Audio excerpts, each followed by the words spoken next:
नमस्कार। महापुरुषों का कहना है कि कविता हमें बेहतर इंसान बनने में सहायता करती है। इसलिए ये जरूरी लगता है कि कविता सब तक पहुंचे, सब कविता को जानें और समझें। विशेष रूप से हमारी युवा होती पीढ़ी अर्थात किशोर बच्चे कविता से निकटता बनाएं तो एक बेहतर समाज के निर्माण में उनकी भूमिका सार्थक हो सकती है। किंतु ऐसा तभी संभव है जब हम ये जान लें कि कविता है क्या।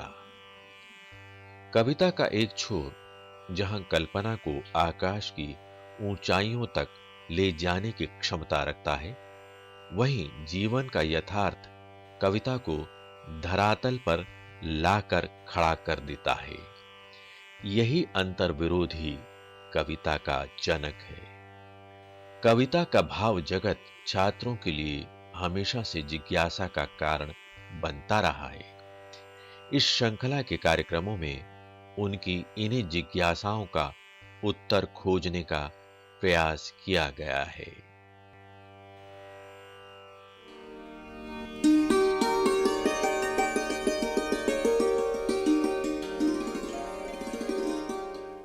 साथियों नमस्कार। कवि और कविता श्रृंखला के अंतर्गत आज हम प्रस्तुत कर रहे हैं रामधारी सिंह दिनकर और उनकी कविता गीत अगीत पर आधारित यह कार्यक्रम। दिनकर की यह कविता गीत अगीत एनसीईआरटी की कक्षा 9 की हिंदी की पाठ्यपुस्तक स्पर्श भाग 1 में संकलित है। कविता से जुड़े महत्वपूर्ण बिंदुओं पर प्रकाश डालेंगे डॉक्टर सुधीर प्रताप सिंह। डॉक्टर सुधीर प्रताप सिंह जवाहरलाल नेहरू विश्वविद्यालय के भारतीय भाषा केंद्र में प्रोफेसर के पद पर कार्यरत हैं। हिंदी भाषा साहित्य और शिक्षण के लिए जाने जाते हैं। उनसे बातचीत कर रहे हैं डॉक्टर हरिमोहन शर्मा। डॉक्टर हरिमोहन शर्मा दिल्ली विश्वविद्यालय के हिंदी विभाग के पूर्व अध्यक्ष रहे हैं। भाषा साहित्य और शिक्षण की दुनिया में महत्वपूर्ण हस्ताक्षर हैं। आइए देखते हैं उनकी बातचीत।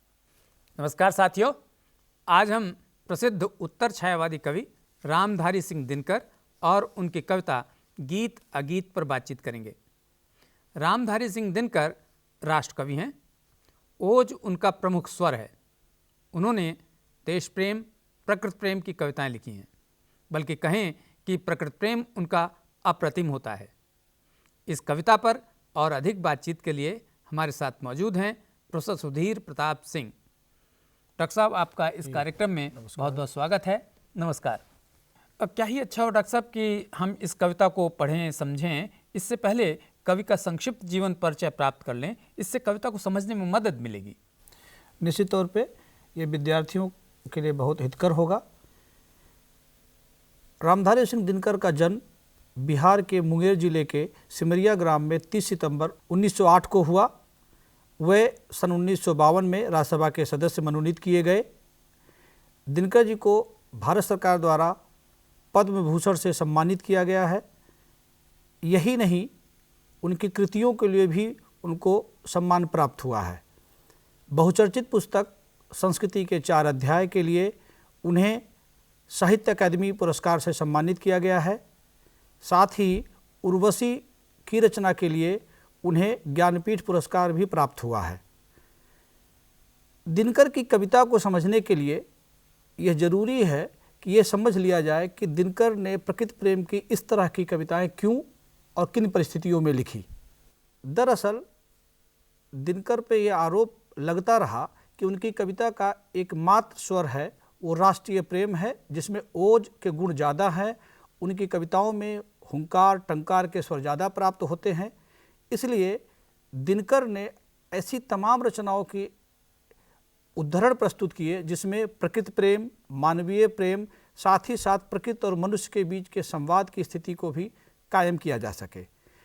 निश्चित तौर पे छायावाद में भी इस तरह की तमाम रचनाएं प्राप्त होती हैं, लेकिन दिनकर उनसे अलग इन अर्थों में होते हैं कि इनकी कविता में कल्पना और जो वायव्यता था उस रूप में प्राप्त नहीं होता जिस तरह की छायावादी कविता में। यहाँ पे जो प्रकृति है वो बिल्कुल सहज स्वाभाविक रूप में उपस्थित होता है जो ग्राम अंचल के चित्र होते हैं वो इतने सहज हैं कि बातचीत की शैली में, बोलचाल की शैली में प्रस्तुत होते हैं और एक सामान्य से सामान्य व्यक्ति भी उसको गा सकता है, समझ सकता है और परिचर्चा भी कर सकता है। एक और बात जो महत्वपूर्ण है और जिसका संदर्भ मैं यहाँ देना चाहूँगा, दिनकर ने अपनी कृत चक्रवाल की भूमिका में लिखा है कि संस्कारों से मैं कला के सामाजिक पक्ष का प्रेमी अवश्य बन गया था, किंतु मन मेरा भी चाहता था कि गर्जन तर्जन से दूर रहूं और केवल ऐसी ही कविताएं लिखूं जिसमें कोमलता और कल्पना का उभार हो। इसी क्रम में आगे भी वो लिखते हैं कि सुयस तो मुझे हुंकार से ही मिला, किंतु आत्मा मेरी अब भी रसवंती में बसती है। राष्ट्रीयता मेरे व्यक्तित्व के भीतर से नहीं जन्मी, उसने बाहर से आकर मुझे आक्रांत किया। अब इस उद्धरण से जो एक बात समझ में आती है वो ये कि राष्ट्रीयता उस समय का प्रमुख स्वर निश्चित तौर पे था, लेकिन एक कवि की मनोभूमि की संरचना कैसे होती है ये समझने के लिए उनके अन्य कृतियों की तरफ भी झांकना, देखना और उसकी जो परिचर्चा करना के साथ साथ उसकी मनोभूमि को पकड़ना बहुत जरूरी है। उसी मनोभूमि को पकड़ते हुए जो दिनकर की ये कविता है जो हमारे 9वीं क्लास के बच्चों के लिए संकलित की गई है, इस पे बातचीत की जा सकती है। एक बात मैं कविता पाठ से पहले यहाँ जिक्र करना चाहूँगा कि दिनकर अपने समय के केवल राष्ट्रीय स्वर को ही नहीं पकड़ा है, बल्कि उन महत्वपूर्ण मुद्दों को भी अपनी कविता का विषय बनाया है जो समकालीन दौर में और उनके अन्य कवियों के साथियों के में छूटता जा रहा था। जैसे संस्कृति के 4 अध्याय लिखते हैं तो भारतीय संस्कृति के विभिन्न अध्यायों की चर्चा तो करते हैं, लेकिन जब वो कुरुक्षेत्र लिखते हैं तो एक मिथकीय संरचना के माध्यम से बताते हैं कि वास्तविक रूप से जो छात्र धर्म है, जो भारतीयता की पहचान है, वो किस प्रकार से है। यही नहीं, रश्मिरथी जब लिख रहे होते हैं तो वो ये सवाल पूछते हैं कि क्या जाति में पैदा होना उस व्यक्ति का अपना गुण है या जाति एक सामाजिक संरचना है। युद्ध दर्शन, युद्ध और शांति पे चर्चा करने वाला उस समय कोई भी कवि ऐसा नहीं था जो युद्ध और शांति पे चर्चा कर रहा हो, लेकिन दिनकर कुरुक्षेत्र में युद्ध और शांति पे प्रश्न उठाते हैं और बोलते हैं कि क्या युद्ध नितांत आवश्यक है, और अगर आवश्यक है तो क्यों कर, और उसका अंतिम परिणति क्या होगा। अब आप सोचिए कि कवि इतने बड़े फलक पे बातचीत कर रहा है, साथ ही साथ उसी बीच में प्रेम के गीत लिखता है, उर्वशी जैसी कविता लिखता है, सामदेहनी लिखता है, द्वंद्व गीत लिखता है। तो दिनकर को उस रूप में मूल्यांकन किया ही नहीं गया दिनकर का कि वो किन किन भाव संवेदनाओं के कवि हैं। बहुत अच्छी बात है कि इस कविता को संकलित किया गया जिसके माध्यम से दिनकर के विभिन्न मनोभावों को हम पकड़ सकेंगे। अब हम दिनकर की कविता क्या पे बात, आपने बहुत अच्छा परिचय दिया। इससे कविता को समझने की एक पृष्ठभूमि तैयार हो गई है। अब हम इस गीत अगीत कौन सुंदर है, इस गीत को लेते हैं, कविता को लेते हैं और एक एक अंश पढ़कर इसकी व्याख्या करते हैं। संकलित पाठ में 3 गीत दिए हुए हैं। पहले गीत में जो प्रकृति का प्रत्यक्ष वर्णन है, दूसरे गीत में प्रकृति के उस जीव जंतुओं के माध्यम से चर्चा की गई है जिसमें सुआ और मादा सुआ आती है, तीसरा में प्रेमी प्रेमिका के रूप में वही बात कही गई है। तो ये बेहतर होगा कि हम जब एक कविता पे बात कर रहे हैं तो दूसरे और तीसरे गीत को भी समान रूप से देखते चलें। कारण क्या है कि अगर सिर्फ हम प्रकृति के एक चित्र को पकड़ेंगे और मनुष्य प्रेम को छोड़ देंगे तो कविता थोड़ी सी टूटती हुई नजर आएगी। तो मैं विद्यार्थियों से ये आग्रह करूँगा कि पहले वो पूरी कविता को एक साथ पढ़ लें और उसके मूल संरचना को पकड़ें, उसके बाद एक एक कविता की व्याख्या वो समझने की कोशिश करें। मैं भी इसी क्रम में बातचीत कर रहा हूँ कि प्रथम गीत है इसमें कि गीत अगीत कौन सुंदर है, गाकर गीत बिरह के तटनी बेगवती बहती जाती है, दिल हल्का कर लेने को उपलों से कुछ कहती जाती है, तट पर एक गुलाब सोचता देते स्वर यदि मुझे विधाता, अपने पतझर के सपनों का मैं भी जग को गीत सुनाता, गा गा कर बह रही निर्झरी पाटल मूक खड़ा तट पर है, गीत अगीत कौन सुंदर है। वाह, बहुत सुंदर। अब इस कविता को देखिए कि यहाँ पे एक तो कुछ शब्दावलियों पे ध्यान देना पड़ेगा कि गाकर गीत बिरह के तटनी, यहाँ तटनी प्रत्यक्ष रूप से नदी के लिए है, लेकिन समझना है कि तटनी क्यों कहा गया है, क्योंकि नदी दो तटों के बीच में बहती है और उन दो तटों के बीच में ही उसका अस्तित्व है, उसके गीत हैं, उसके संगीत हैं, और यह कभी पकड़ने की कोशिश करता है। और वो अगली लाइन में बोलता है कि बेगवती बहती जाती है, उसकी गति को भी प्रदान करने में तट की भूमिका है। लेकिन जब हम नदी की बात करते हैं तो तट को भूल जाते हैं। यहाँ कभी बिल्कुल सायास तटनी शब्द का प्रयोग करता है, ये केंद्रीय भाव है उसका। तो बोलता है कि गाकर गीत बिरह के तटनी, बेगवती बहती जाती है। गीत भी कौन से? बिरह के गीत। तो नदी अपने बिरह के गीत गाते हुए तेज गति से बहती जाती है और गा रही है। सुना किसको रही है? दिल हल्का कर लेने को उपलों से कुछ कहती जाती है। उपलों अर्थात किनारों। तो वो अपने गीत अपने किनारों को ही सुनाती जाती है। किनारों क्यों? क्योंकि निश्चित तौर पे किनारे उसको आकार भी देते हैं, उसको प्रकार देते हैं, और वही उसके सहयात्री हैं। तो नदी जो है यहाँ गीत गा रही है, और वो गीत विरह के गीत हैं। बिल्कुल। और विरह के गीत वो किसको सुना रही है? तटों को, अपने किनारों को सुना रही है। बिल्कुल बिल्कुल बिल्कुल, ये एक महत्वपूर्ण बिंदु है ये। और कहते तट पर एक गुलाब सोचता।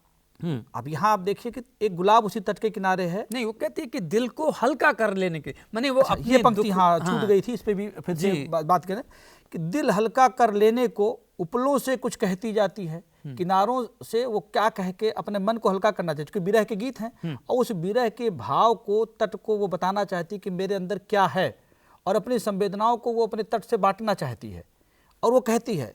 और जब वो गीत अपने जो है विरह को, अपनी संवेदना को, अपने प्रेम को अपने तट से बांट रही होती है, तो उसी तट के किनारे गुलाब भी है जी। तो गुलाब क्या सोचता है, ये इस पे बातचीत होती है कि तट पर एक गुलाब सोचता। सोच क्या रहा है वो? देते स्वर यत मुझे विधाता, अपने पतझर के सपनों का मैं भी जग को गीत सुनाता। अब नदी के पास तो तट है जिससे वो संगीत और प्रेम तो ध्वनित कर सकती है, लेकिन गुलाब अपने गीत, अपने प्रेम को उस रूप में अभिव्यक्त नहीं कर सकता जैसे कि नदी अपने गीत के साथ। तो वो कहता है कि अगर विधाता मुझे भी अपनी बात कहने के लिए स्वर प्रदान करता, वाणी प्रदान करता, तो मैं भी अपने पतझर के सपनों का गीत। पतझर के यहाँ पे जो है ध्यान देने की बात है कि यहाँ पतझर दो अर्थ में है। एक तो ये कि पतझर उसके अपने विरह के गीत हैं, उसके जैसे नदी के विरह के गीत, उसे पतझर उसके दुख दर्द के गीत हैं। दूसरी बात है कि इस पतझर के बाद गुलाब में नई पंखुड़ी आती है, नई कोपल आते हैं, कलियां नहीं आती हैं। तो विरह के बाद जो प्रेम की वर्षा होने की संभावना है, तो दोनों बात कहना चाहती है कि पतझर के तो गीत गाते ही जाते हैं, लेकिन जो नए मेरे प्रेम के पाने की उम्मीद तो है। क्या हम ये कह सकते हैं कि गीत तो गा रही है नदी, हाँ, और अगीत है गुलाब? बिल्कुल बिल्कुल, ये बात मैं अभी अंत तक आते आते इस पर फिर से चर्चा करूंगा कि अगीत क्यों है। लेकिन मैं सोच रहा था कि पहले ये बात पूरी कर ली जाए कि बोलता है कि देते स्वर यद मुझे विधाता, अपने पतझर के सपनों का मैं भी जग को गीत सुनाता। अपनी बात वो भी जग तक पहुंचाना चाहता है, लेकिन कह नहीं पाता क्योंकि उसके पास वाणी नहीं है। इसीलिए वो बोलता है कि गा गा कर बह रही निर्झरी, पाटल मूक खड़ा तट पर है, गीत अगीत कौन सुंदर है। अब निर्झरी झरना या नदी के अर्थ में है, नदी ही है। हाँ, यहाँ झरना इसलिए, हाँ बिल्कुल बिल्कुल, इसलिए कि यहाँ निर्झरी का लोग झरना समझेंगे, लेकिन यहाँ जो अर्थ लिया गया है वो नदी है। और पाटल मूक, पाटल यहाँ पे गुलाब के लिए है, मूक खड़ा तट पर है, और वो सोचता है कि गीत अगीत कौन सुंदर है। कवि बेसिकली ये सोच रहा है। अगर देखा जाए तो मूल रूप से कवि का सवाल है कि क्या केवल नदी के गीत ही गीत हैं? गुलाब के वो स्वप्न, वो दर्द, वो वेदना जो वो नहीं कह पा रहा है वाणी ना होने की वजह से, क्या वो गीत नहीं है? अगर वो प्रकृति इतनी विविध है कि नदी को उसने ध्वनि दे दी है, बिल्कुल तो बिल्कुल, ध्वनि दे दी तो उसको कल्पना कर रहा है कि ये ध्वनि उसकी वाणी है। बिल्कुल बिल्कुल, गुलाब के पास ध्वनि नहीं है, इसलिए गुलाब जो है वो अपने आप को सोच रहा है कि विधाता ने, अगर विधाता ने मुझे भी वाणी दी होती तो मैं भी गीत गाता। इसलिए दिनकर लेकिन बताते हैं कि जो उसकी वाणी मुखर रूप से हमारे सामने नहीं आती है, लेकिन वो भी कविता है, वो भी प्रेम है, उसमें भी वेदना है, उसमें भी संवेदना है। इसलिए बोलता है कि गीत अगीत कौन सुंदर है। ये तो अनुभूति की मामला है कि केवल जो आप प्रत्यक्ष रूप से सुन रहे हैं या प्रत्यक्ष रूप से देख रहे हैं वही केवल गीत या वही केवल सौंदर्य नहीं है, वो भी है जो मन के अंदर घटित हो रहा है, जो वाणी के रूप में बाहर नहीं आ पा रहा है, वो भी गीत है, वो भी संगीत है, वो भी सुखमय है, वो भी दुखमय है, दर्द में है। तो यहाँ प्रकृति के इन बिंबों के माध्यम से रामधारी सिंह दिनकर प्रेम के उस स्वरूप को अभिव्यक्त करना चाहते हैं जो मुखर रूप से वाणी प्राप्त नहीं कर सकी है। लेकिन वो बताते हैं कि अंतः मन में व्याप्त भी स्नेह, संगीत, दुख, दर्द भी गीत ही हैं। बहुत अच्छा। अब दूसरा छंद है, दूसरा अंश है इस गीत का। बैठा शुक उस घनी डाल पर जो खोते पर छाया देती, पंख फुला नीचे खोते में शुकी बैठ अंडे है सेती। गाता शुक जब किरण वसंती छूती अंग पण से छनकर, किंतु शुकी के गीत उमड़कर रह जाते स्नेह में सनकर। गूंज रहा शुक का स्वर वन में, फूला मग्न शुकी का पर है, गीत अगीत कौन सुंदर है। तो यहाँ पहली पंक्ति से देखें, शुक की चर्चा आपने जैसा कहा था कि शुक शुकी संवाद भी है ना, तो उसको बताइए कि इसमें क्या कहना चाहता है। एक चीज और भी देखिए, कुछ शब्दों पे पहले ध्यान देने की बात है कि शुक बोलते हैं, खोते बोलते हैं। ये आप देखेंगे कि पूर्वी उत्तर प्रदेश से लेके लगभग पूरा बिहार जहाँ तक होता है वहाँ ये बहुत पॉपुलर शब्द है। भोजपुरी में बहुत अच्छे अर्थ में प्रयोग होता है। और बोलते स्नेह नहीं बोलते हैं, स्नेह।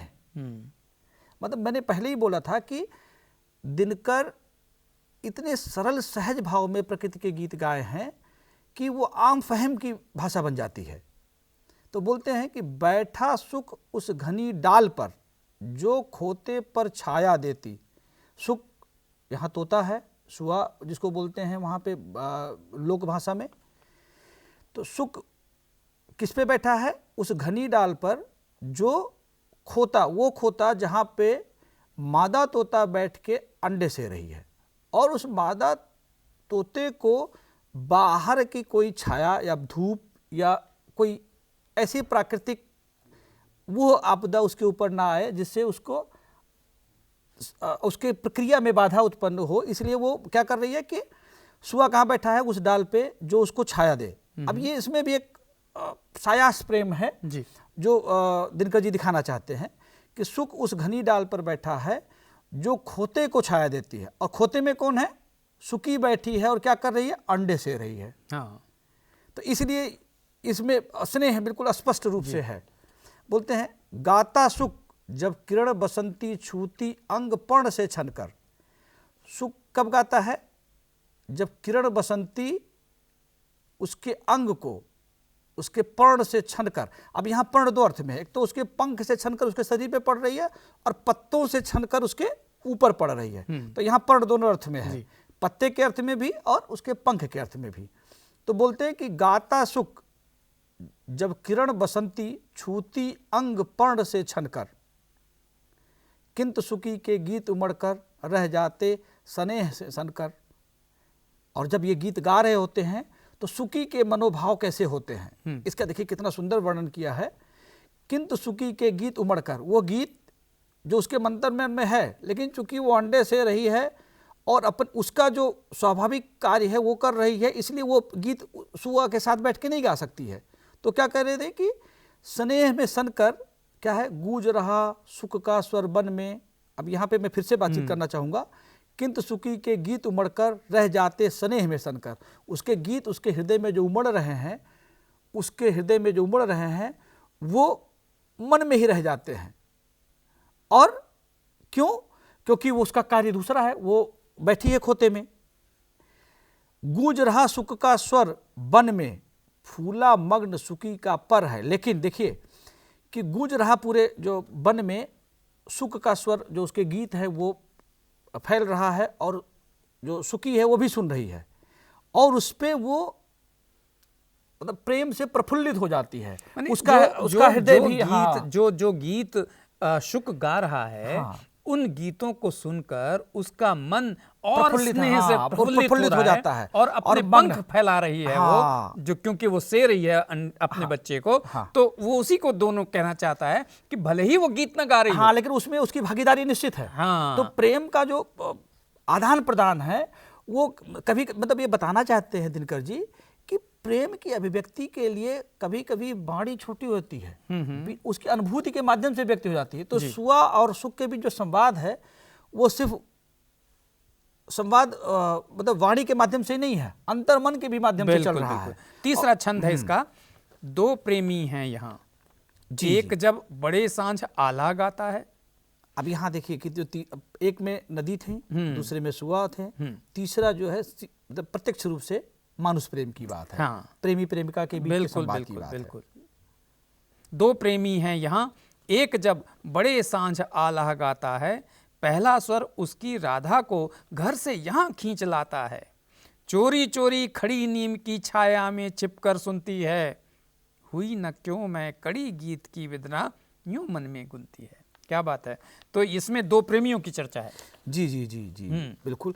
अब आप इसको देखिए कि दो प्रेमी हैं यहाँ, एक जब बड़े सांझ आल्हा गाता है। अब यहाँ आल्हा गाना क्यों रखा गया? और भी कुछ रख सकते थे, लेकिन आल्हा एक तो लोकगीत है जी। और ये जब उस परिवेश में, मैंने फिर से बोला कि कवि अपने परिवेश से संवेदना ग्रहण करता है। मैंने बताया कि बिहार में जन्म हुआ था दिनकर जी का, तो वहाँ पे बरसात के दिनों में शाम के समय आल्हा गाते हैं लोग और वहाँ पे पूरा समाज इकट्ठा होता है और ओज के साथ उसमें बातचीत की जाती है। तो यहाँ पे है कि बड़े सांझ आल्हा गाता है, दो प्रेमी हैं यहाँ, एक जब बड़े सांझ आल्हा गाता है, पहला स्वर उसकी राधा को घर से यहाँ खींच लाता है। अब आप देखिए कि ये कविता पढ़ते हुए अचानक सूरदास की याद आएगी, सूरदास के राधा की याद आएगी कि जैसे कृष्ण मुरली बजाते हैं राधा सायास आ जाती है। तो यहाँ पे जब चूंकि वो लोक भाषा में बात हो रही है, यहाँ भी लोक भाषा है, बिल्कुल। जब यहाँ का प्रेमी आल्हा गा रहा होता है तो उसकी प्रेयसी, यहाँ राधा प्रेयसी के रूप में है, पहले ही तान में, पहले ही सुर में वो भी खिंची हुई आ जाती है। लेकिन वही बोला कि प्रेम में एक मर्यादा है, प्रत्यक्ष संवाद यहाँ नहीं है। यहाँ पे क्या है कि और वो प्रेमी उसकी जो प्रेयसी है वो आके कहाँ खड़ी होती है? नीम के नीचे, चोरी चोरी खड़ी नीम की छाया में छिपकर सुनती है, घर से यहाँ जो भाग के आती है और नीम के पेड़ के छाया में खड़ी होके छुप के दुबक के अपने प्रेमी के गाए हुए गीत को वो सुनती है, आत्मसात करती है और वो क्या सोचती है। ये देखिए महत्वपूर्ण यही है कि सोचती क्या है कि हुई ना क्यों मैं कड़ी गीत की विधना, और विधना से बात कर रही। विधना यहाँ पे दो अर्थ में है कि अभी वो प्रेमी है, विधना पति को भी बोलते हैं, विधना ईश्वर को भी बोलते हैं, विधाता, जो विधाता है। तो यहाँ बोलते हैं कि मैं उसके गीत की कड़ी क्यों नहीं बन गई, कि यह विधना, यह ईश्वर, मैं उसके गीत की वो कड़ी क्यों नहीं बन पाई। अब क्या बात, क्यों? क्योंकि जो गीत मेरा प्रेमी गा रहा है, काश मैं वो उसकी एक कड़ी होती और मुझे ही गुनगुनाता। वह गाता पर किसी वेग से फूल रहा इसका अंतर है, गीत अगीत कौन सुंदर है।